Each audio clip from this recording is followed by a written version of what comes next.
네, 하나님 말씀 보겠습니다. 하나님 말씀 로마서 1장 2절 한 절입니다. 로마서 1장 2절 하나님 말씀 이러합니다.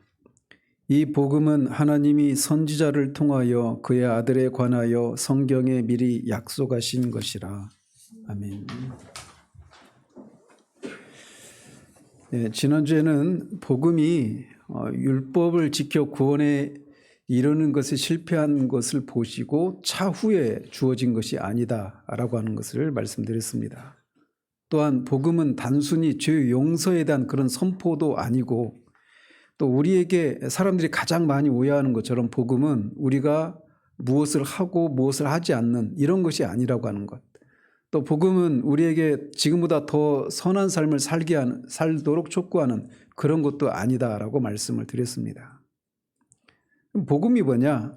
복음은 지난주 1절을 가지고 말씀드린 것처럼 성삼위 하나님께서 성삼위 하나님 각 위께서 우리의 구원을 위해서 무엇인가를 하셨다라고 하는 소식이다라고 말씀을 드렸습니다.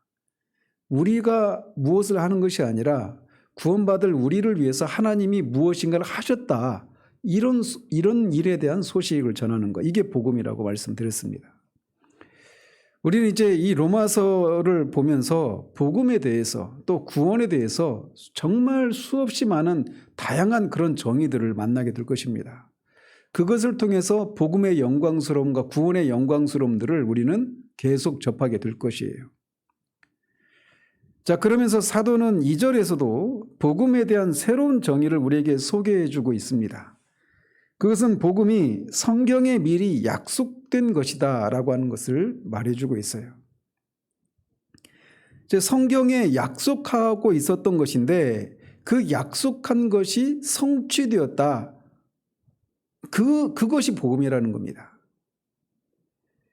여기서도 알 수 있듯이 복음은 우리가 무엇인가를 하는 것이 아니다라고 하는 것을 여기서도 우리가 알 수가 있죠. 우리를 위해서 무엇인가가 약속이 되었었는데 그 약속된 것이 성취되었다. 이것을 알리는 것이 복음을 전하는 거란 말이죠. 따라서 복음은 이미 이 땅에서 일어난 어떤 사건과 사실들을 기초로 합니다. 바울은 자신이 바로 이미 일어난 어떤 일의 그 메신저요, 이 선포자라고 말을 하고 있는 겁니다. 그래서 오늘 본문에서는 복음은 선지자들을 통하여 그의 아들에 관하여 성경에 미리 약속하신 것, 이렇게 말을 합니다. 즉 사도는 3절에서 하나님의 아들이신 주 예수 그리스도가 어떤 분이시고 그분이 어떤 일을 하셨는가, 우리가 흔히 복음은 바로 그런 것에 관련된 이야기, 어떤 사실들이라고 생각하잖아요. 근데 예수님이 어떤 분이시고 그분이 어떤 일을 하셨는가를 말하기 전에 하나님의 아들에 관해서 성경에 미리 선지자들을 통해서 어떤 약속들을 해 놓으셨다라는 겁니다. 그것을 먼저 말을 하고 있는 거예요. 예수님에 대해서, 하나님의 아들에 대해서 먼저 말하지 않고 하나님의 아들에 관해서 성경에 선지자들을 통해서 하나님이 이런저런 약속들을 하셨는데 바로 그 약속을 성취하신 분이 예수 그리스도다, 이런 식으로 복음을 전개한단 말이에요. 그래서 하나님의 아들이신 예수님이 어떤 분이고 그분이 무엇인가를 말하기 전에 이 성경에서 말하는 것이 이것이다 라고 하는 것을 먼저 말하는 방식으로 복음을 전하고 있다는 겁니다. 사도가 전하는 복음의 근거가 되는 역사적인 사건은 바로 예수님의 이 탄생으로부터 십자가의 죽음과 부활까지 이르는 지상에서 예수님을 통해서 이루어진 그 모든 일들이 그 복음의 근거가 되는 역사적인 사건이라고 할 수가 있습니다. 자, 그런 면에서는 그런 일들은 전에 한 번도 일어난 적이 없었기 때문에 그런 면에서 보자면 복음의 근거가 되는 역사적인 사건이 한 번도 안 일어났고 새롭게 일어났다고 하는 측면에서 보자면 복음은 새로운 것입니다. 그죠?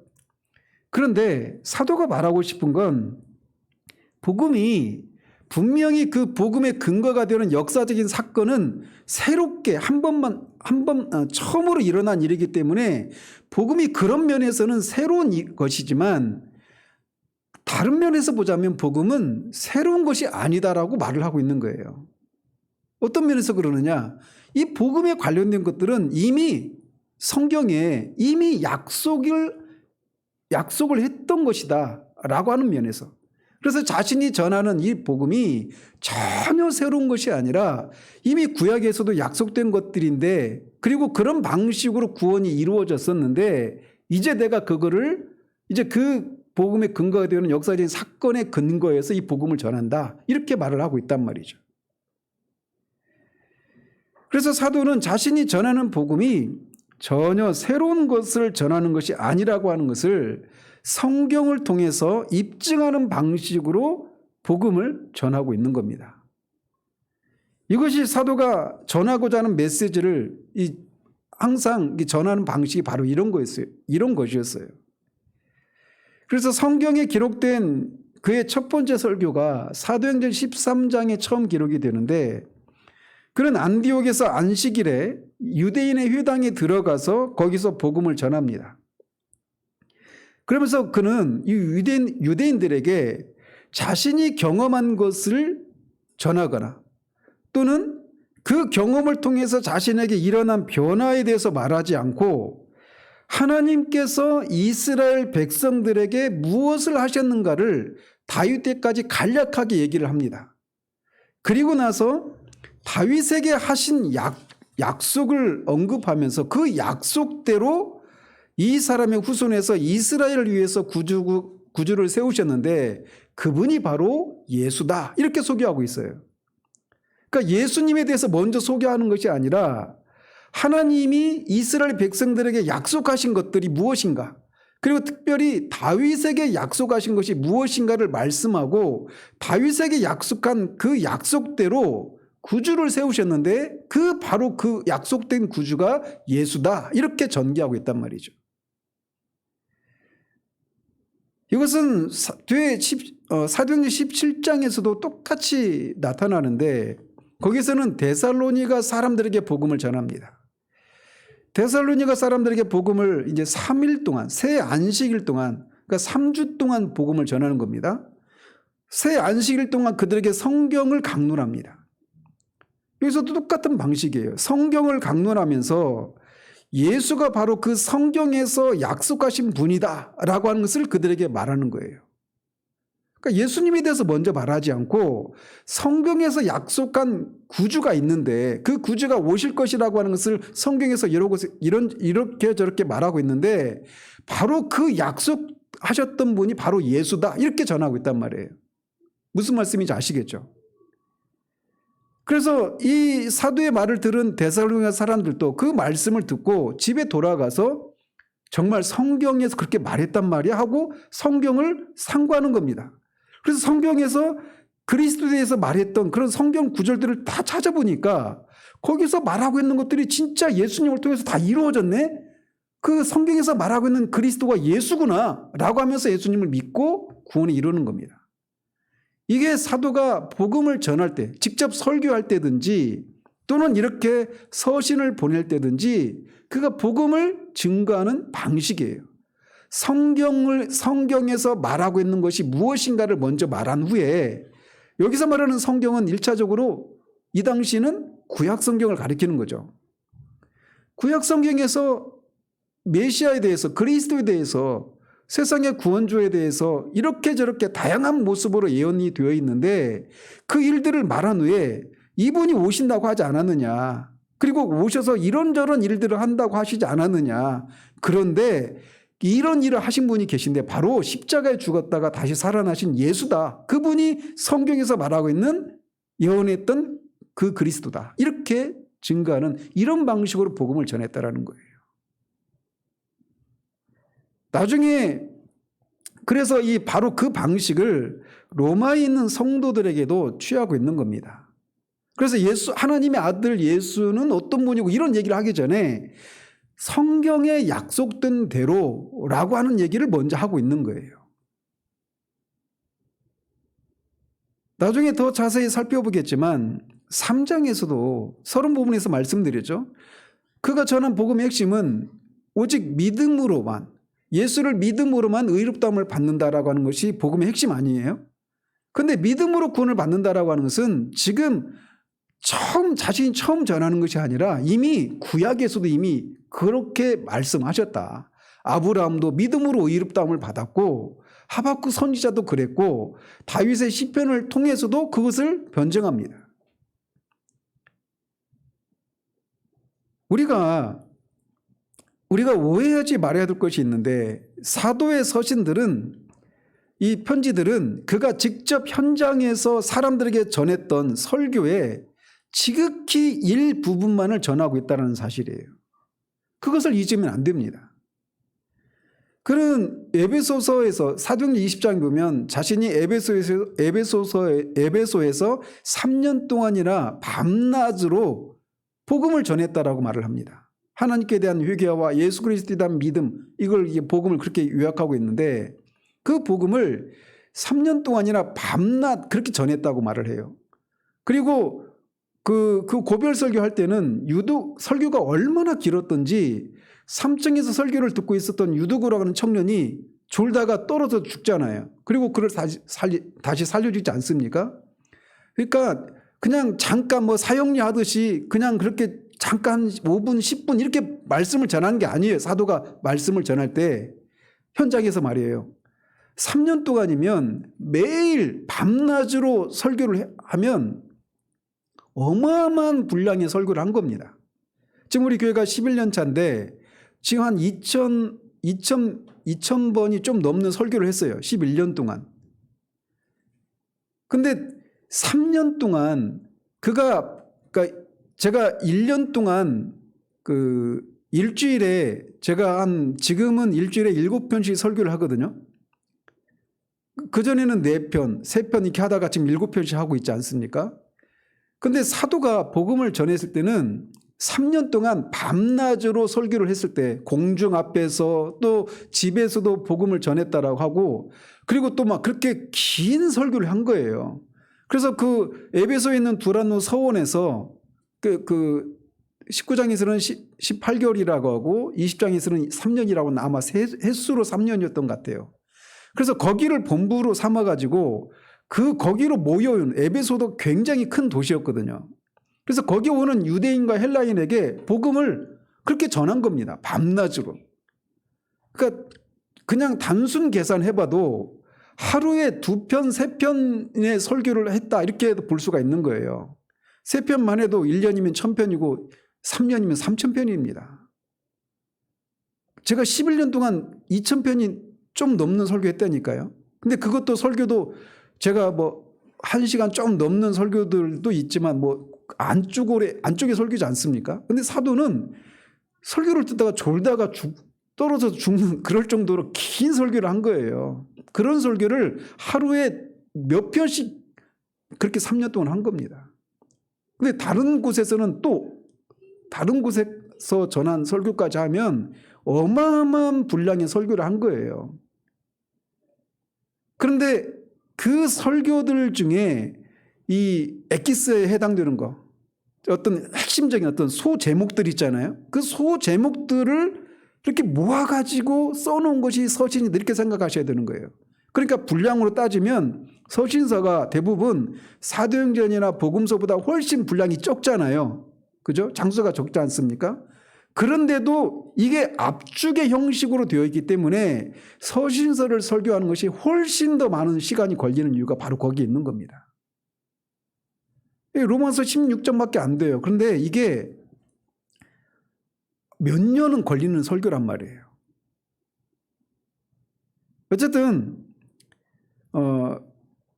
어쨌든 그가 중요한 것은 그가 어디에서나 직접적으로 현장에서 설교를 할 때든지 아니면 서신을 쓸 때든지 항상 그가 복음을 전개하는 방식은 성경에서 구원에 대해서 구원주에 대해서 이렇게 저렇게 말하지 않느냐. 그런데 그 일들이 예수님을 통해서 이루어졌다. 그러니 성경에서 말하는 구세주가 예수님이다. 이렇게 말하는 방식으로 복음을 전하고 편지를 쓰고 했다라는 것입니다. 자, 그렇다면 뒤에서 이제 왜 사도가 이런 방식을 취했는지 그리고 이 방식이 왜 중요한지에 대해서는 뒤에서 제가 더 말씀을 드리도록 하고요. 먼저 여기서 살펴볼 것은, 자, 그렇다면 사도가 말하는 대로 복음이 성경에 미리 약속된 것이라고 한다면 성경에 어디에서 이런 얘기들을 했는가라는 겁니다. 먼저 여기서 말하는 성경은 구약 성경을 의미합니다. 자, 그런데 이 구약 성경에서 복음을 약속하고 있는 것은 크게 두 가지 방식으로 분류할 수 있습니다. 하나는 직접적인 방식으로 하는 것이고 다른 하나는 간접적인 방식으로 복음을 약속하는 겁니다. 그래서 직접적인 복음에 대한 약속이 가장 먼저 나타난 곳이 있다면 창세기 3장 15절이에요. 여자의 후손이 뱀의 머리를 상하게 하는 것을 통해서 뱀에게 노예로, 뱀이 가리키는 존재는 사탄이죠. 그래서 사탄의 노예로 살고 있는 여자의 후손들을 구원하실 것이다.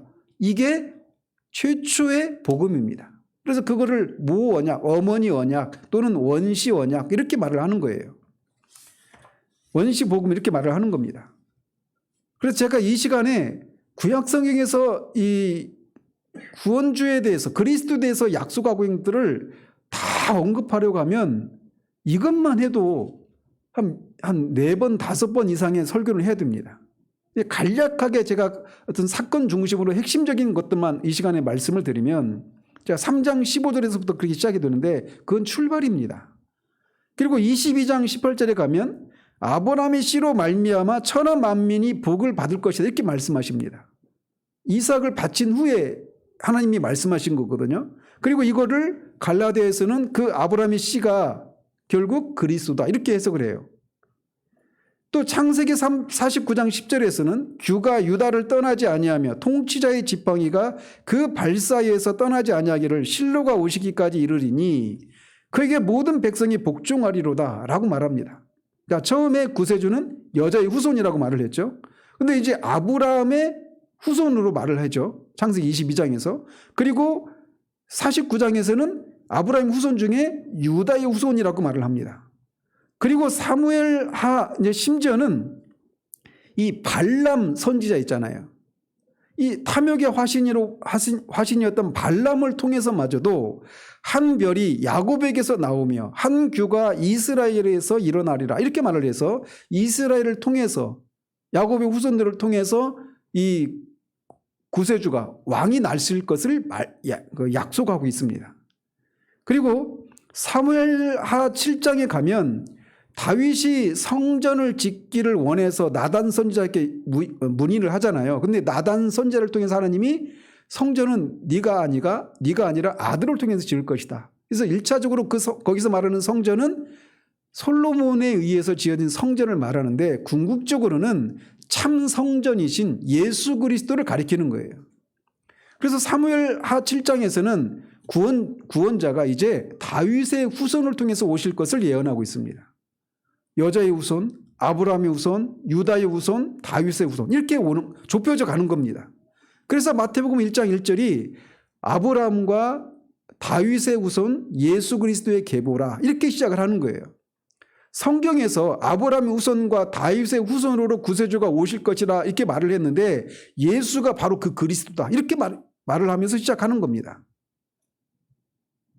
또 구세주가 누구의 혈통을 통해 오는지에 대해서 말했을 뿐만 아니라 이사야서 7장에서는 그분이 동정녀에게서 나실 것이 예언됩니다. 미가서 5장 2절에서는 그가 다윗의 고향 베들레헴에서 날 것이라고 하는 것이 구세주의 탄생의 장소까지도 예언되어 있죠. 또 신명기 18장 15절에서는 구주가 선지자일 것이다 이렇게 말을 하고 있어요.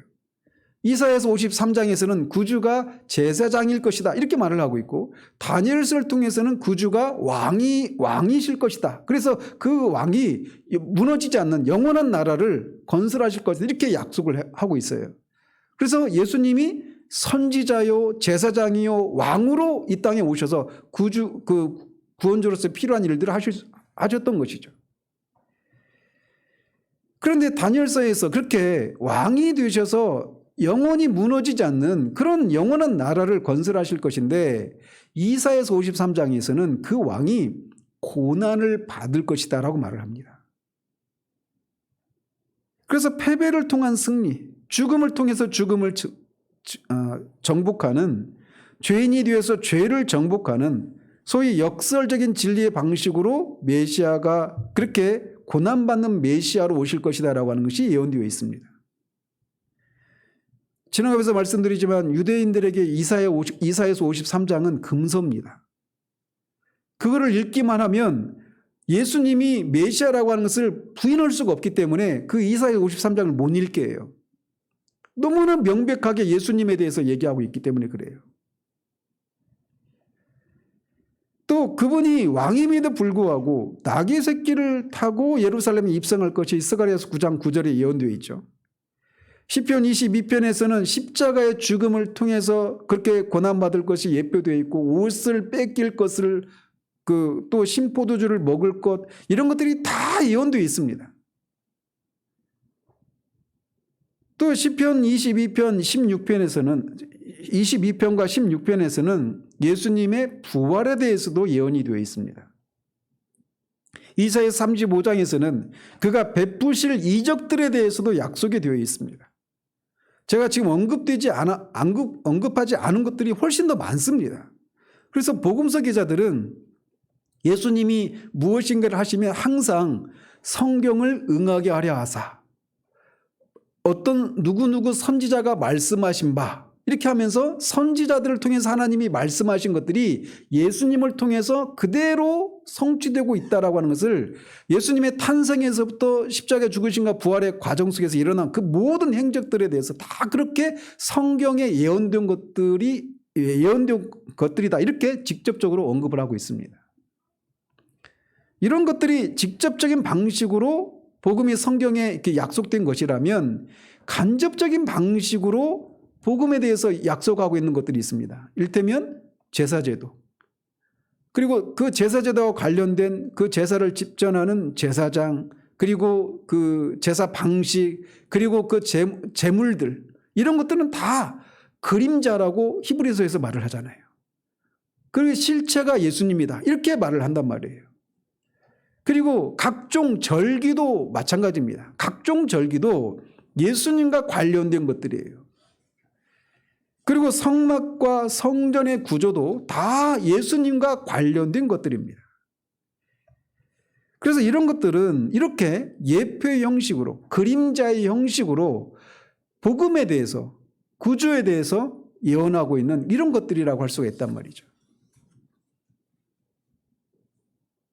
그렇게 성경에서 약속된 것, 복음에 대해서 약속하고 있는 것들은 이렇게 직접적이거나 또는 간접적인 방식으로 정말 다양한 곳에서 언급을 하고 있단 말이에요. 자, 그렇다면 하나님은 성경에 어떻게 복음을 약속하셨습니까?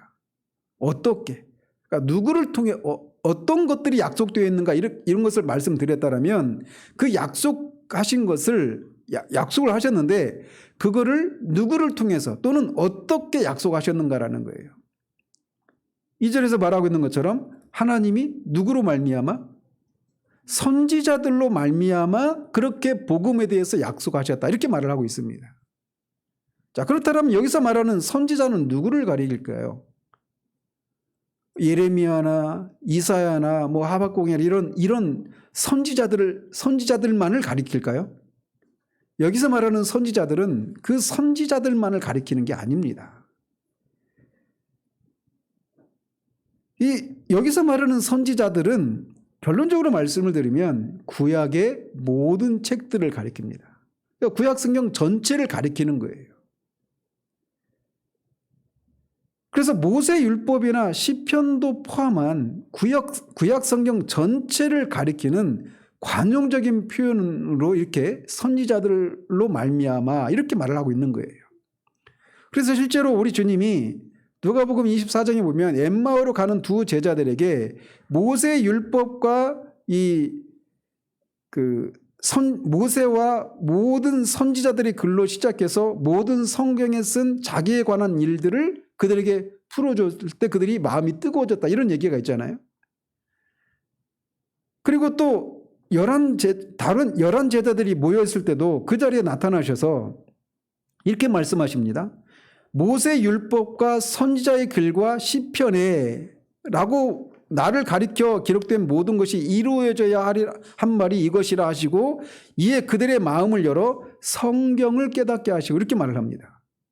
그러니까 성경을 모세 율법과 선지자의 글과 시편 이렇게 말을 한단 말이에요. 그래서 이런 사례들을 통해서 볼 때 사도 바울이 2절에서 말하고 있는 선지자들로 말미암아 이 얘기는 단지 그냥 선지자들만을 가리키는 것이 아니라 선지자들을 포함해서 예수 그리스도에 대해서 예언하고 있는 모든 성경, 구약 성경 전체를 가리킨다라는 것입니다. 그래서 구약 성경 곳곳에 예수님의 그런 관한 얘기들이 다 구약 성경 모든 곳에 다 포진되어 있습니다. 그래서 그리스도 중심으로 구약을 풀어내지 않으면 그냥 구약 성경이 그냥 어떤 도덕적인 어떤 윤리적이고 도덕적인 권면을 하는 그런 도덕적으로 전락하고 마는 거예요. 근데 구약 성경은 그런 성경이 아니란 말이죠. 자, 그러면서 우리가 주목할 것은 구약 성경이 성경이라는 말은 문자적으로 말을 하면 거룩한 책들 이런 뜻입니다. 성경을 단순히 구약 성경을 단순히 인간의 작품이라고 말하지 않고 하나님께서 선지자들을 통해서 말씀하신 거룩한 글이다라고 말하고 있단 말이에요. 분명히 인간에 의해서 쓰여진 글임에도 불구하고 그 책들이 거룩한 글이요 하나님의 말씀이라고 말을 하고 있단 말이죠. 어떻게 인간에 의해서 쓰여진 글이 거룩한 글이요 하나님의 말씀이 될 수 있습니까? 그거는 크게 두 가지 방식입니다. 하나는 계시와 영감입니다. 계시라고 하는 것은 알려지지 않았던 어떤 비밀, 어떤 사실들이 알려지는 거예요. 어떤 정보를 제공하는 겁니다. 그게 계시라면 계시받은 것을 말로나 글로 표현할 때 오류가 없도록 거기서 통제하시는 것, 이게 영감이에요. 그래서 계시와 영감에 의해서 하나님으로부터 받은 말씀을 오류가 없이 영감하셔서 그렇게 기록한 책이기 때문에 분명히 인간들에 의해서 쓰여진 책임에도 불구하고 그 책이 거룩한 책들이다. 오류가 없는 하나님의 말씀이다. 이렇게 말을 하는 거란 말이죠. 물론 이 주제만 가지고도 또 설교가 한두 편 더 필요가 한 거죠. 근데 결론적으로 말씀을 드리면 영감하실 때 영감을 하실 때 오류가 없도록 하기 위해서 성령께서 자 이제 붓을 들어 써라 이렇게 기계적으로 받아 쓰는 방식으로 영감하신 것이 아니라 유기적인 방식으로 영감하셨다고 말씀을 드렸죠. 그래서 그 사람이 성경이 천편일률적으로 똑같은 문체와 문법과 어휘들을 사용해서 기록되지 않고 그 인간 저자들의 다양한 사회적인 학문적인 그런 배경들을 가지고 그렇게 다르게 다양한 방식으로 기록이 되었단 말이죠. 그럼에도 불구하고 통일성을 이루고 있어요. 그래서 사도 베드로는 성경이 사사로이 풀어서는 안 된다라고 경고합니다. 왜냐? 이 성경은 오직 성령의 감동하심을 즉 영감을 입은 사람들이 하나님께 말한 것이기 때문이다. 이렇게 말을 하고 있는 거예요. 그러면서 동시에 구약만 영감을 받은 거룩한 책이라고 말하지 않고 사도 바울의 편지도 구약 성경과 같은 권위를 갖고 있다라고 베드로 사도가 말을 하고 있는 겁니다. 자, 이렇게 이 바울은 하나님의 아들에 관한 것이 하나님이 선지자들을 통해서 성경에 약속한 것이라고 밝히고 있습니다. 그것에 대해서 사도 베드로는 이렇게 말을 합니다. 베드로전서 1장 10절 12절에서 이 복음 즉 하나님의 아들에 관해서 선지자들이 하나님의 아들에 관해서 선지자들이 하나님부터 받았잖아요. 그 계시를 받아서 오류가 없이 그렇게 기록을 했는데 그것이 누구를 위한 것이냐라고 하는 것을 베드로전서 1장 10절에서 12절에서 말을 하고 있다는 말이죠. 여러분들 그 말씀을 보기 전에 이 복음이 누구를 위한 것이라고 생각하십니까? 그 말씀을 처음 받은 선지자들을 위한 것일까요? 놀랍게도 사도 베드로는 이 복음이 그들을 위한 것이 아니라고 말을 합니다. 거기 보면 이렇게 되어 있어요. 이 구원에 대하여는 너희에게 임할 은혜를 예언하던 선지자들이, 그죠? 선지자들이 연구하고 부지런히 살펴서 자기 속에 계신 그리스도의 영이 그 받으실 고난과 후에 받으실 영광을 미리 증언하여 누구를 또는 어떠한 때를 지시하시는지 상고하니라. 그러니까 이 선지자들이 그 예언을 받긴 했어요. 이사야 선지자도 53장에서 그렇게 고난받는 메시아에 대해서 계시를 받았잖아요. 근데 그게 누구를 가리키는지 또는 언제 그런 일이 일어나는지를 모르고 있는 거예요. 그래서 그것을 알기 위해서 상고했다라는 겁니다. 연구하고 알기를 깨닫기를 위해서 노력했다라는 거예요. 근데 그렇게 막 그런 방식으로 섬겼는데 이 계시가 누구를 위한 것인지 언제 일어나는 것인지 이런 것을 알기 위해서 막 노력했는데 그 섬긴 바가 자기를 위한 것이 아니요. 그 계시를 받은 선지자 자신을 위한 것이 아니요. 너희를 위한 것임이 계시로 알게 되었다. 이렇게 말을 하고 있어요. 너희는 1차적으로는 이 베드로 사도의 편지를 받고 있는 그리스도인들이겠지만 결국은 저와 여러분들이죠. 그러니까 구원받을 사람들을 위해서 선지자들을 통해서 하나님이 그렇게 구원에 대해서 예언을 해 주셨다는 거예요. 즉 베드로 사도가 여기서 말하고 있는 것은 성령에 의해서 선지자들에게 주어진 것이 이제 구원에 관한 것들인데 선지자들은 그것이 누구를 또는 어떤 때를 지시하시는지 잘 몰라서 그것을 이해하기 위해서 부지런히 상고했다. 이렇게 말을 하고 있는 겁니다. 즉 그들에게 주어진 구원, 즉 복음은 그것을 받은 선지자들을 위한 것이 아니라 우리를 위한 것이다. 이렇게 말을 하고 있는 거예요. 자, 지금까지 살펴본 바와 같이 지금 사도가 1차적으로는 로마에 있는 성도들에게 전하는 복음, 즉 우리를 구원하기 위해서 아들을 통해 하셔야 할 일에 대해서 이렇게 성경에 이미 약속된 것이라 이렇게 말을 하고 있다는 것입니다. 자, 여기서 우리가 한 가지 질문을 할 수 있습니다. 저를 좀 집중해 주십시오. 제가 지금 막 제 개인적인 느낌인지는 모르겠지만 여러분이 이 말씀을 충분히 지금 못 따라오고 있는 거 아닌가 이런 염려가 좀 되는데 좀 집중을 해 주시기 바랍니다. 자, 여기서 하나님이 이 타락한 이 인류를 구원하시기 위해서 구원자를 보내실 것이다. 이게 처음에는 여자의 후손이라고 말씀하시고 아브라함의 후손이라고 말씀하시고 또 유다의 후손이라고 말씀하시고 다윗의 후손이라고 말씀하셨단 말이에요. 그리고 그분이 어떻게 그 구원을 이루실 것인가 이런 것들에 대해서도 뭐 장소며 어떻게 출생할 것이며 이런 모든 것들이 직접적으로 간접적으로 약속이 되어 왔단 말이에요. 그런데 이런 질문을 할 수 있는 거예요. 뭐냐? 하나님은 전능하신 분이시니까 아담이 그렇게 타락했을 때 이렇게 약속하지 않고 그냥 곧장 아담을 구원하실 수 있지 않았는가? 가능합니까? 가능하지 않습니까? 가능하시잖아요. 하나님이 전능하신 분이시니까. 근데 왜 하나님은 이렇게 긴 역사를 필요로 하셨을까라는 겁니다. 왜 이렇게 오랜 시간이 지나서야 하나님의 아들을 이 땅에 보내시고 구원에 필요한 일들을 하셨을까? 얼마 전에 우리 교회를 떠난 분이 저는 개인적으로 성경 공부하면서 성경에 있는 것들은 다 이해가 되겠는데 이거는 내가 이해할 수가 없다라고 말하면서 막 짜증을 내고 화를 내더라고요.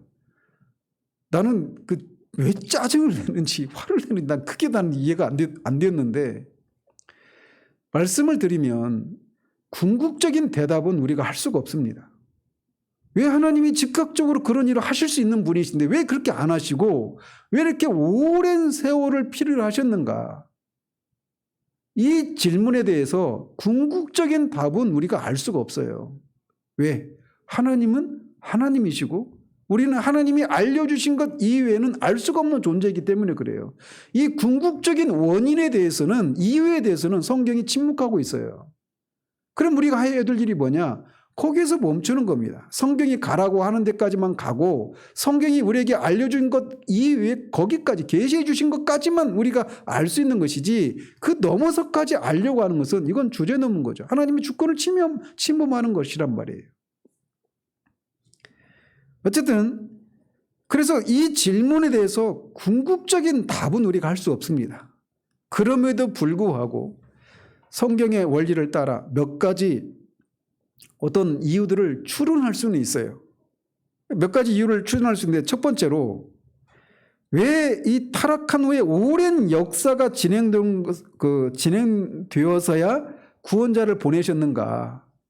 약속하신 것이 성취가 되는데 왜 이렇게 오랜 시간이 필요했는가? 이것에 대해서 첫 번째 우리가 추론할 수 있는 것은 그런 역사가 진행되는 것을 통해서 죄의 본질과 죄의 깊이가 어떤 것인가를 드러내기 위한 것이다. 이렇게 조심스럽게 추론할 수 있습니다. 그렇지 않아요? 아담이 선악을 알게 하는 열매를 따먹지 말라라고 하는 그 죄를 지었단 말이에요. 그게 죄란 말이에요. 근데 그 죄가 얼마나 심각한 것인지, 그리고 그 죄가 단지 실수가 아니라 명백한 하나님을 대적하는 것이고 그 죄의 참상이 얼마나 끔찍한 것인가라고 하는 것을 아담을 곧장 구원하게 되면 알 수가 없겠죠. 그렇죠? 그리고 그 죄로 말미암아서 인간이 그냥 죄가 단순한 어떤 실수가 아니라 세상에서 생각하는 죄의 개념을 그렇게 생각하잖아요. 실수라고 생각하잖아요. 그런데 단순한 실수 정도가 아니라 인간이 스스로 치유할 수 없는 영혼의 질병이다라고 하는 것을, 이런 역사가, 죄가 더 깊어지고 죄가 더 심각해지는 이런 것들을 통해서 알 수 있도록 하시기 위해서 그런 역사가 필요했다. 조심스럽게 첫 번째로 추론할 수 있다는 것입니다. 두 번째로 생각할 수 있는 것은 이 첫 번째 것과 연관된 것으로 죄의 본질이 이렇기 때문에 죄에서 구원받는 것은 인간 스스로의 힘으로는 할 수 없다라고 하는 것을 역사의 진행 과정을 통해 인간들이 알 수 있도록 하기 위해서 그런 역사가 필요했다. 이렇게 추론할 수가 있습니다. 그래서 인간이 이 세상을 구원하기 위해서, 인간이 스스로 그 세상에 있는 여러 가지 문제들을 해결하기 위해서 그런 어떤 문명이 발생을 하기도 하고 어떤 제국이 일어나기도 하고 그랬단 말이죠. 그래서 대표적으로 그동안 역사 속에서 있었던 그런 제국들의 신뢰를 가지고 말씀을 드리자면 일테면 헬라 제국입니다. 헬라 제국은 인간의 이성과 철학 그리고 종교를 대표하는 그런 제국이잖아요. 근데 인간의 이성과 철학으로도 인간이 죄로 인해서 인간 사회 속에서 발생하는 문제들을 해결할 수 없다라고 하는 것을 보여주신 거예요. 헬라 제국이 표방했던 알렉산더 대왕이 이 전 세계를 헬라 제국화하려고 하는 것이 알렉산더의 그런 꿈이었잖아요. 단지 그냥 다른 나라를 정복하는 것이 알렉산더의 꿈이 아니라 정복한 나라가 다 헬라 제국화되는 것, 헬라의 사상과 헬라의 문화로 무장해가지고 그 이성과 철학을 통해서 꽃피웠던 그런 찬란한 문명을 모든 나라가 꽃피우는 것, 이게 알렉산더가 가졌던 꿈이었어요. 알렉산더의 스승이 누군지 아시죠? 아리스토텔레스입니다. 아리스토텔레스가 알렉산더 대왕의 스승이었어요. 그래서 아리스토텔레스의 철학에 기반한 사회가 이 세상에 실현되는 것을 이루기 위해서 그가 정복 전쟁을 한 거예요. 단지 그냥 땅 따먹게 하는 게 아니라. 알렉산더는 일종의 그런 철학가죠. 사상가라고 할 수가 있는 거죠. 그런데 이런 헬라 철학을 통해서도 결국은 실패합니다. 인류가 가지고 있는 근본적인 문제들을 해결할 수가 없는 거예요. 헬라 제국이 멸망하는 것을 통해서 그것이 입증이 되는 거죠. 또 일어난 나라가 로마 제국이잖아요. 로마 제국하면 법입니다. 법체계.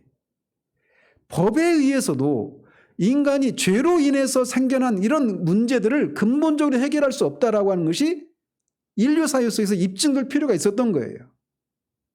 그리고 또 그런 어떤 세상을 향해서는 그런 어떤 헬라 제국이나 로마 제국의 그런 이성과 철학과 법 이런 것들을 통해서 죄의 문제를 해결하는 것들이 스스로 할 수 없다라고 하는 것이 입증될 필요가 있었고, 또 동시에 그런 여러 민족 중에 하나님이 한 민족을 택하셨죠. 누구죠? 이스라엘. 이스라엘에게는 하나님이 다른 민족들에게 주지 않았던 것을 주셨죠. 그게 뭡니까? 율법이에요. 율법을 주셔서 그들을 하나님의 백성으로 삼으신 겁니다. 그래서 아브라함 때부터 바벨론에 의해서 남유다가 멸망하기까지 이 수천 년의 기간 동안에, 그러니까 거의 주전 586년에 그 완전히 멸망을 했으니까 아브라함이 한 주전 2100년 사람이거든요. 그러니까 그리고 율법을 받은 것은 모세 때니까 한 주전 1400년부터 거의 한 1000년 동안 이 이스라엘이 이어져 간 겁니다. 그들에게는 다른 민족들에게는 없는 율법을 주셨어요. 그리고 그들을 하나님의 나라, 제사장 나라를 삼으셨단 말이에요. 근데 그들의 결국이 바벨론에 의해서 포로로 끌려갑니다. 왜 그래요? 율법을 지키는 것에 실패했기 때문에 그래요. 그러니까 인간의 이성과 철학과 법과 문화와 문명으로도 또 율법으로도 인간이 죄로 인해서 구원받아야 될 그 죄 문제를 스스로 해결할 수 없다라고 하는 것을 인간들이 깨닫도록 하기 위해서는 그런 긴 역사가 필요했다. 이렇게 추론할 수 있다는 겁니다. 그리고 세 번째로 생각해 볼 수 있는 것은 이 긴 인간의 역사를 통해서 하나님께서 만물에 대한 주권과 통치자라고 하는 사실을 드러내기 위해서 이 긴 역사가 필요했다. 이렇게 볼 수가 있습니다. 이게 무슨 말이냐? 이렇게 죄가 판을 치고 있는 이런 속에서 사람들이 끊임없이, 지금도 그렇잖아요. 불의가 막 횡행하고 있고 악인이 형통하는 이런 모습을 보면서 세상에 일어날 이런저런 고통이 막 재난이 임하는 것을 볼 때 만약에 하나님이 정말 살아계시다면 어떻게 이런 일이 일어날 수 있어? 이런 생각들을 하잖아요. 믿지 않는 사람들마저도 말이죠. 이태원 참사 이런 걸 보면서도 사람들이 막 내뱉는 게 그거잖아요. 그리고 그것에 대해서 미온적으로 또는 막 악의적으로 대처하고 있는 정부나 이런 것을 보면 막 비판하잖아요. 하나님이 살아계시다면, 신이 살아계시다면 어떻게 저런 일이 일어날 수 있어? 이렇게 얘기하잖아요. 그런데 그런 것들을 또 사탄이 하나님이 사람들을 부당하게 대한다. 이렇게 꼬드기고 붙이기는 겁니다. 그런데 그렇게 긴 역사가 진행되는 과정 속에 하나님이 그냥 손 놓고 계신 것이 아니라 인간 스스로 이런 죄 문제를 스스로 해결할 수 없다라고 하는 것을 깨닫도록 하시기 위해서 그냥 손 놓고 계신 것이 아니라 그 역사가 진행되는 와중에 하나님이 노아의 홍수나 소돔과 고모라의 그런 심판이나 이런 것을 통해서 하나님의 죄에 대해서 심판하시고 인간 스스로는 구원에 이룰 수 없다라고 하는 것을 알게 하시는 방식으로 역사를 진행하시는 일들을 하셨다는 거예요.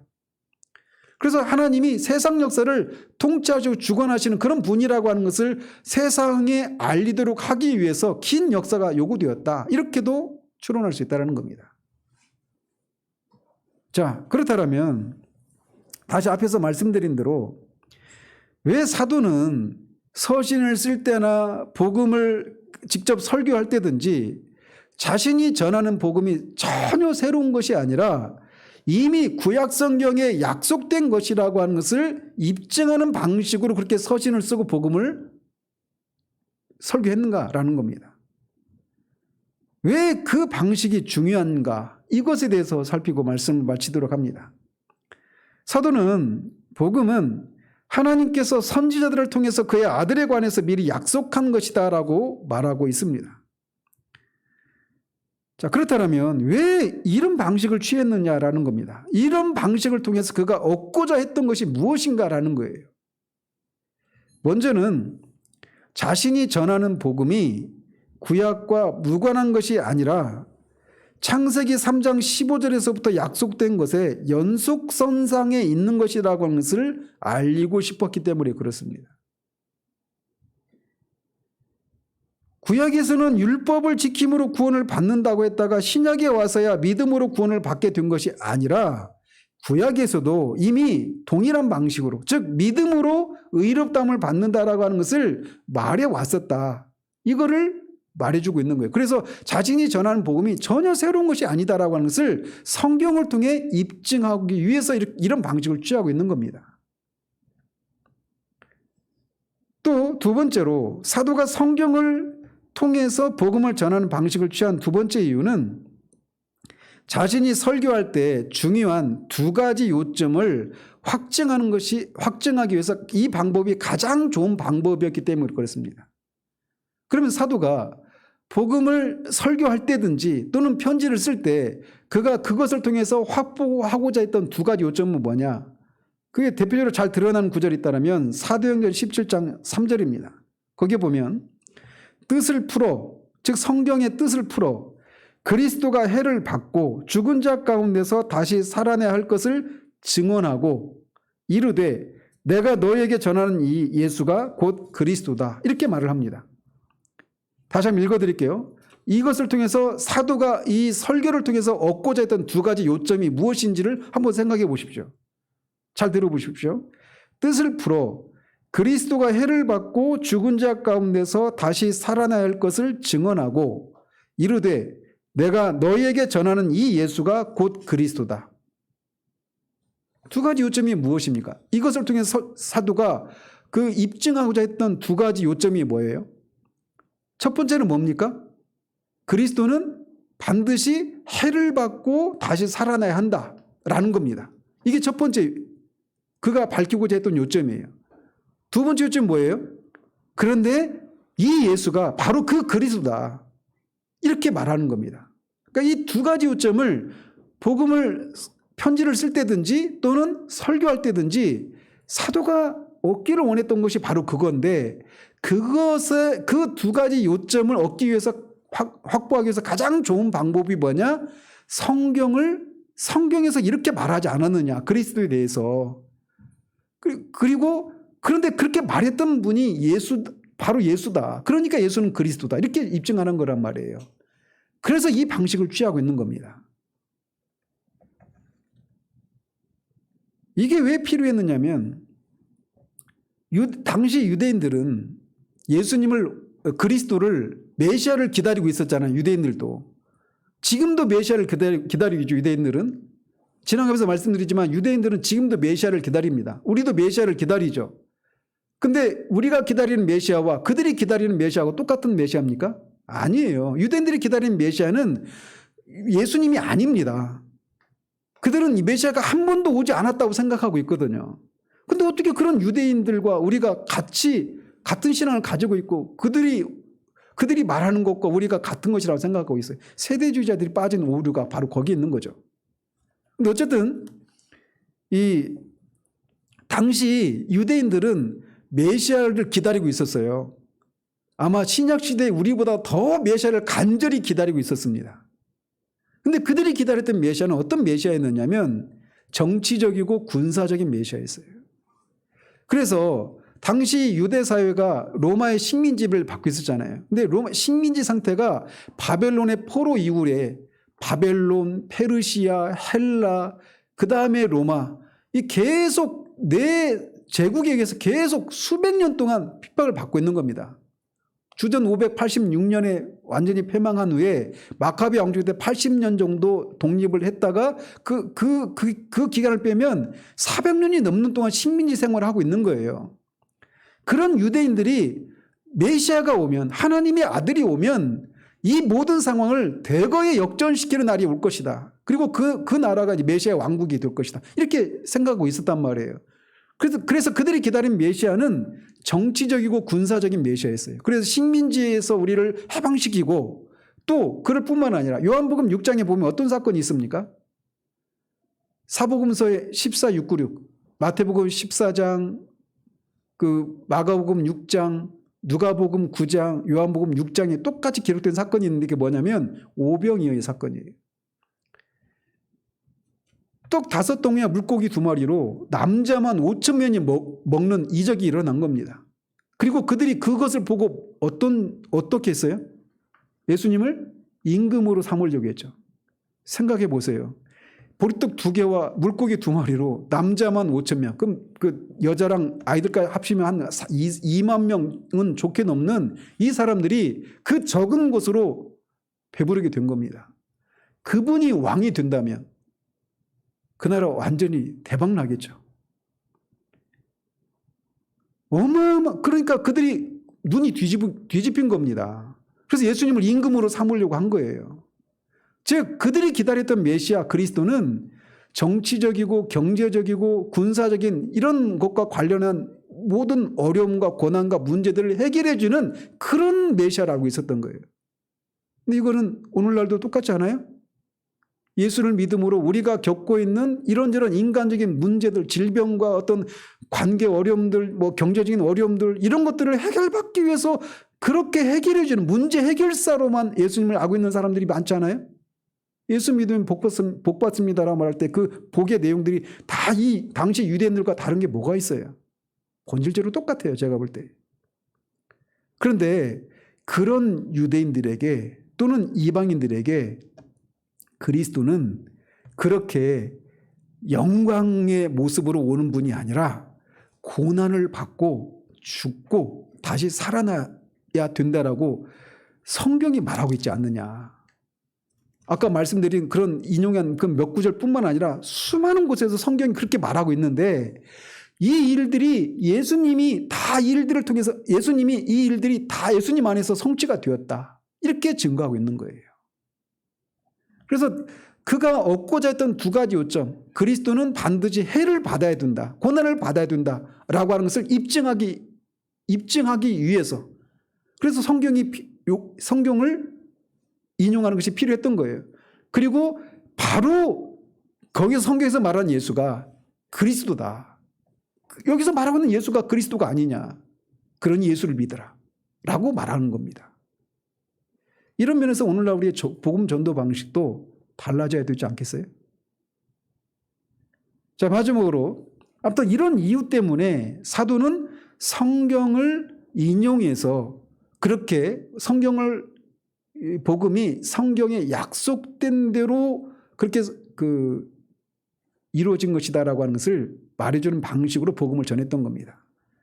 자, 마지막으로 사도가 이렇게 성경을 들어서 복음을 전하는 것이 어떤 면에서 중요한가라는 겁니다. 시간 관계에서 제가 몇 가지 제목만 말씀을 드리는데 이 제목 하나하나가 또 다른 설교들입니다. 다 설교 한 편, 2편씩 해드리는 설교들이에요.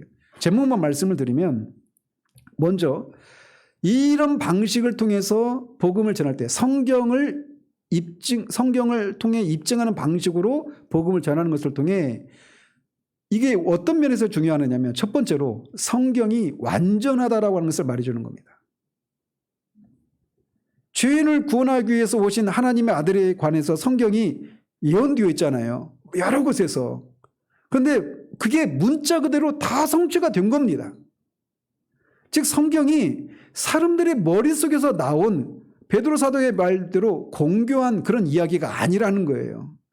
이미 수천 년의 그런 역사를 통해서 선지자들을 통해서 하나님이 계시해 주셨고 그것이 실제로 이루어졌다라는 겁니다. 그래서 성경은 하나님의 말씀이라는 거예요.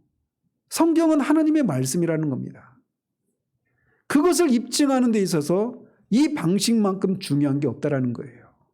그리고 2번째로 이 방식은 따라서 성경의 권위를 인정하는 데도 매우 중요합니다. 성경이 예언한 것이 모두 이루어졌다라고 하는 것은 성경만이 우리의 신앙과 삶의 유일한 규범이라고 하는 것을 말해준다라는 거예요. 그러니까 성경 이외의 것에 대해서 그것을 말하면서 우리가 그것에 대해서 순종하고 복종할 이유가 없는 거예요. 3번째로 성경은 구약과 신약으로 분리되죠. 그렇지만 구약과 신약이 서로 다른 책들이 아니라 하나의 책이라고 하는 것을 말해주는 겁니다. 그래서 신약에서 말하고 있는 내용이 이미 구약에서 예언된 것들이었다. 이렇게 말을 하고 있는 거예요. 이 방식을 통해서 말해주고 있는 게. 그래서 이걸 소위 이제 성경의 통일성이라고 말을 한단 말이죠. 그래서 구약은 오실 메시아에 대한 책이고 신약은 오신 메시아에 대한 책이다. 이렇게 말을 하는 겁니다. 메시아에 대한 책이에요. 성경은 그리스도에 대한 책이란 말이죠. 네 번째로, 따라서 구약 성경도 신약 성경과 같은 권위를 가지고 있다라고 하는 것을 말해준다라는 겁니다. 여러분들이 어떤 호텔이나 이런 데 가보면, 어떤 호텔에 보면 지금도 그런지 모르겠는데 성경책이 비치되어 있는 것들이 있죠. 주로 어디서 나온 겁니까? 눈여겨보신 분들은 보시겠지만 기드온 뭐 성서 공회인가 이런 데에서 나왔죠. 거기에 성경이 어떤 것들로 구성되어 있습니까? 신약 성경과 시편밖에 없어요. 기드온 이 성경협회가 정확한 명칭 모르겠는데 아무튼 기드온 뭐예요? 근데 여기서 성경을 그렇게 보편적으로 이렇게 보급한 면에 있어서는 공이 있어요. 근데 문제는 뭐냐면 구약 성경은 빼고 있다는 겁니다. 그러니까 그것이 뭘 말해주냐면 구약 성경은 신약 성경만큼 그런 가치가 또는 그런 권위가 없는 것으로 사람들이 인식하는 것들이 생겨나 버리게 된 거예요. 그래서 어떤 데까지 나가느냐면 구약의 하나님은 공의 하나님, 벌을 내리신 하나님, 무서운 하나님, 심판하신 하나님이고 신약의 하나님은 자비와 사랑의 하나님, 이런 생각들을 한단 말이죠. 그런데 신약에서 이렇게 구세주를 보내신, 하나님의 아들을 보내신 분이 하나님이시라고 구약에서 말하고 있단 말이에요. 그래서 신약의 하나님과 구약의 하나님은 다른 하나님이 아니라 동일하신 하나님이란 말이에요. 근데 사도가 이렇게 복음이 성경이 예언한 대로, 그렇게 약속한 대로 그렇게 이루어진 것이다, 그리스도 안에서, 이런 방식으로 복음을 전하는 것을 통해 구약도 신약도 똑같은 권위를 가진 하나님의 말씀이다라고 하는 것을 우리에게 말해주고 있다는 말이죠. 이런 면에서 이 방식이 중요하다는 거예요. 자, 다섯 번째로, 따라서 신약에 대한 해석은 구약의 가르침과 충돌하는 방식으로 해석을 해서는 안 된다라고 하는 것을 말해주는 겁니다. 그리고 여섯 번째, 신약 성경은 구약 성경을 완성하고 있다라고 하는 것을 말해준다라는 겁니다. 구약 성경만 끝인다라면 유대인들처럼 기독교는 유대교로 전락하는 것이죠. 그죠? 신약 성경이 없다면 그냥 유대교로 끝나는 거예요. 근데 신약 성경을 통해서 구약에서 약속하고 있는 것이 예수님을 통해서 이루어졌다라고 하는 것을 기록하고 있는 것이 신약 성경이잖아요. 그래서 신약 성경은 구약 성경을 완성해주고 있는 책이다라고 하는 것을 이런 방식을 통해 우리에게 말해주고 있는 겁니다. 이건 또 어떻게 말을 하느냐? 어디로 이어지냐면 나중에 이제 6장 할 때도 말씀을 드리겠지만 무율법주의, 즉 율법은 우리와 상관이 없다라고 말하는 그런 사람의 주장이 잘못되었다라고 하는 것을 여기서도 말해주고 있는 거예요. 자, 그리고 일곱 번째로 이 마지막 이유인데, 그거는 사도와의 이 방식이 저와 여러분과 같이 이방인들이 구원받는 것은 유대인들과 상관이 없는 것이 아니라 유대인이나 이방인이 모두 영적으로 아브라함의 후손이 되는 것이고, 또 아브라함이 유대인의 조상일 뿐만 아니라 이방인인 우리들의 조상이라는 거예요. 어떤 면에서? 영적으로도 그렇고 믿음으로. 그래서 아브라함을 믿음의 조상이라고 말을 하잖아요. 왜? 아브라함도 믿음으로 의롭다함을 받고 우리도 믿음으로 의롭다함을 받으니까 혈통적으로는 다르지만 아브라함이 우리의 믿음의 조상이다, 이렇게 말을 한다는 겁니다. 이 얘기는 뭐냐? 유대인들의 구원이 따로 있고 이방인의 구원이 따로 있는 게 아니라는 거예요. 그리고 구원받아서 그들이 들어갈 나라가 유대인의 나라가 따로 있고 이방인의 나라가 따로 있는 게 아니라는 겁니다. 한 나라에 들어가는 거예요. 이게 왜 중요하느냐? 현대사회는 군중의 소외를 얘기하잖아요. 그죠? 군중 속에서 우리가 외로움을 느끼고 어떤 소속감을 막 찾아간단 말이에요. 사람들이 그렇게 동호회나 이런 데 막 찾아가는 것도 다 이런 것에서 기인하는 것 아니겠어요? 그런데 우리가 구원받으면 성경에 나왔던 그 무수한 하나님의 사람들, 히브리서 12장에 말하고 있는 것처럼 구름같이 허다한 증인들, 이 무리에 우리가 합류하는 것이라는 겁니다. 그냥 동떨어져 우리 혼자서 구원받고 그냥 혼자 외롭게 외로운 섬과 같이 그렇게 존재하는 것이 아니라 이 거대한 이런 이 역사가 진행되는 과정 속에 면면이 도덕이 흘러왔던 그 거대한 하나님의 백성들의 무리에 합류하는 것을 의미한다라는 거예요. 저는 이 하나만 가지고도 막 압도됩니다. 자, 진짜 마지막으로 그렇다면 이렇게 복음이 성경에 이미 약속된 것이라고 하는 것을 믿는다면, 그리고 이제 계속 보겠지만 성경이 말하는 것이 예수님 안에서 다 성취가 된 거예요. 그렇다면 그 사실이 우리에게 무엇을 교훈해 줄까요? 첫 번째로는 예수를 믿어야 한다는 겁니다. 왜? 예수는 그냥 유대인, 그 나사렛에 살다가 목수로 살다가 억울하게 십자가에 죽은 유대인, 이렇게 끝나는 게 아니라는 거예요. 그분이 하나님의 아들이시고 그분이 하셨던 일들이 성경에 다 예언된 것이라는 겁니다. 그래서 그분이 바로 성경에서 예언되었던 그리스도라는 거예요. 그리고 그를 믿는 자는 죄 용서를 받는다라고 하는 이 복음이 믿을 수 있는 것이라고 하는 것을 우리에게 말해준단 말이죠. 이것을 위해서 사도가 이런 방식으로 복음을 전했던 거예요. 첫 번째 교훈은 그겁니다. 또 하나, 우리가 하나님이 이렇게 구원자를 보내셔서 구원하시겠다라고 하는 약속이 오랜 세월이 흘렀잖아요. 그 흐르는 속에서 사람들은 왜 하나님이 약속하신 것이 더디 이루어지는지, 또는 약속이 성취되었는데도 이스라엘 사람들이 처음에 그것이 예수님을 통해서 하나님이 그 약속하셨는데 이분이 바로 그분이구나 이렇게 처음부터 알았습니까? 아니죠. 3년 동안 따랐던 제자들조차도 예수님에 대해서 잘 몰랐잖아요. 성령의 그런 오순절에 임하시는 것을 통해서, 오순절에 성령이 임하시는 것을 통해서 예수님의 행적과 가르침과 그분의 탄생과 이런 모든 것들이 다 성경에서 약속하고 있었던 그 그리스도에 대한 것이었구나. 그래서 예수님이 그리스도가 맞구나. 이거를 알게 되었잖아요. 그죠?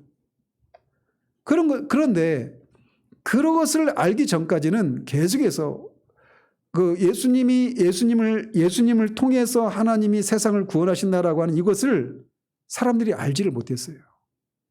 그렇죠? 그래서 그분이 약속하셨지만 그것이 언제 이루어지는지, 또 어떤 방식으로 이루어지는지를 사람들이 속속들이 알지를 못했었어요. 그렇지만 약속한 것이 이루어졌다라는 겁니다. 그게 그리스도예요. 이 사실은 우리에게 뭘 교훈해 주느냐? 우리가 여러분의 가정에 있는 불신 가족들 또는 이웃들을 위해서 기도할 때, 구원의 문제를 가지고 기도할 때, 저도 사실 지금 강단에 올라오면서 얼마나 마음이 상한 상태로 올라온지 몰라요. 여러분들의 그런 자녀들의 구원의 문제를 가지고 기도할 때 얼마나 마음이 상하십니까? 왜 하나님이 이때 지금 이런 구원의 은혜를 베푸시지 않으실까? 또는 구원의 문제뿐만 아니라 우리의 인간 삶을 살아가면서 우리가 겪고 있는 다양한 삶의 정황 가운데서 하나님이 왜 이렇게 하지 않으시지? 왜 이때 이렇게 하지 않으시지? 이런 것들이 우리 가운데 막 일어나지 않아요? 그것이 때로는 소극적인 방식으로는 태업의 형태로 우리가 반항을 하고, 또는 원망을 통해서 그렇게 나타나기도 하고, 또는 낙심하기도 하고 이러지 않아요? 그런데 하나님이 약속하신 것이 그 오랜 세월을 통해서 지나가고 그 약속이 성취되는 시기나 방법은 우리가 생각하는 방식이 아니었지만, 그럼에도 불구하고 약속한 것이 반드시 이루어졌다라고 하는 이 사실은 우리로 하여금 방금 말씀드린 그런 일들을 가지고 우리가 기도할 때 낙심하지 말아야 될 이유를 우리에게 제공해 주는 거예요. 하나님이 약속하신 것은 반드시 이루어집니다. 의인의 자녀가 굶주리는 것을 본 적이 없다고 말씀하시잖아요. 의인의 간구가 역사하는 힘이 있다고 말씀하시잖아요. 우리에게 주어진 자녀들이 약속의 자녀로, 언약의 자녀로 우리에게 주셨다라고 말씀하시잖아요.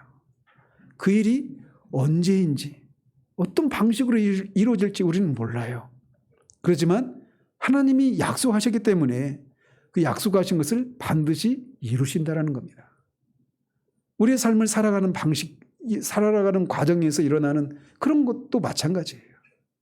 그러므로 우리가 하나님을 믿을 수 있는 이유가 바로 여기 있는 거예요. 약속하신 것을 반드시 이루신 분이시다. 그 시기와 방법은 우리의 생각을 넘어서는 방식이고 그런 때이지만 반드시 이루신다는 겁니다. 사도가 우리에게 말해주고 있는 게 이거예요. 그러므로 우리가 복음이 하나님이 선지자들을 통해서 미리 약속하신 것이다 라고 하는 이것을 통해서 예수님을 믿어야 될 이유가 여기 있다라고 하는 것을 우리가 알아야 됩니다. 더 나아가서 방금 말씀드린 이런 것들을 생각하면서 우리가 믿음이 견고해지는 그런 우리들 되기를 바랍니다. 기도하겠습니다. 하나님 아버지, 복음이 사도에게 신약에 와서야 갑자기 주어진 것이 아니라 그 복음의 근거인 예수님이 이 땅에 오시고 여러 가지 고난을 받으시고 십자가에 죽으시고 다시 살아나신 것이 그냥 역사의 문맥과 상관없이 그냥 갑자기 이루어진 것이 아니라 이미 수천 년 전부터, 아니 아담이 타락한 그 에덴 동산에서부터 하나님이 약속하신 것이 이루어진 것이라고 하는 사실들을 사도가 입증하고 바로 거기서 말했던 그리스도가 바로 예수다라고 그렇게 증거했던 이 내용을 우리가 살펴보았습니다. 이 말씀을 들었은즉 예수님을 믿어야 될 이유가 성경이 말하고 있는 그리스도이기 때문에, 성경이 말하고 있는 하나님의 아들이고 구세주이시기 때문에 우리가 믿어야 된다는 사실들을 알고 예수를 믿는 우리들 될 수 있도록 도우시옵소서. 우리 중에 여전히 예수님을 믿지 않고 있는 사람들, 하나님 그들의 마음을 열어주셔서 성경이 말하고 있는 그리스도가 바로 예수라고 하는 것을 저들이 믿고 오늘 구원에 이르는 일들이 일어날 수 있도록 역사해 주시옵소서. 하나님이 약속하신 것이 오랜 역사의 진행 과정을 통해서 그 시기나 방법을 우리가 헤아릴 수 없는 방식으로 그렇게 이루셨지만 궁극적으로는 하나님이 약속하신 것을 이루셨다라고 하는 것을 우리가 기억하면서 우리가 하나님 앞에 우리의 자녀들을, 우리 이웃들을 위해서 기도하는 것이 더디 이루어지는 것 같고 언제 이루어질지 또 어떻게 이루어질지 알 수 없어서 낙심하고 염려하고 그런 일들이 반복될 때마다 성경을 통해서 약속하신 것을 반드시 이루시는 하나님을 우리가 믿고 기도하는 것을 포기하지 않는 우리들 될 수 있도록 도우시옵소서. 우리의 삶을 살아갈 때 우리의 삶에 필요한 것들이 우리가 원하는 방식으로 펼쳐지지 않을 때도 하나님은 반드시 모든 것을 합력하여 선을 이루시는 하나님이심을 우리가 기억하고 그런 이유로 낙심하지 않는 우리들 될 수 있도록 도우시옵소서. 예수 그리스도 이름으로 기도합니다. 아멘.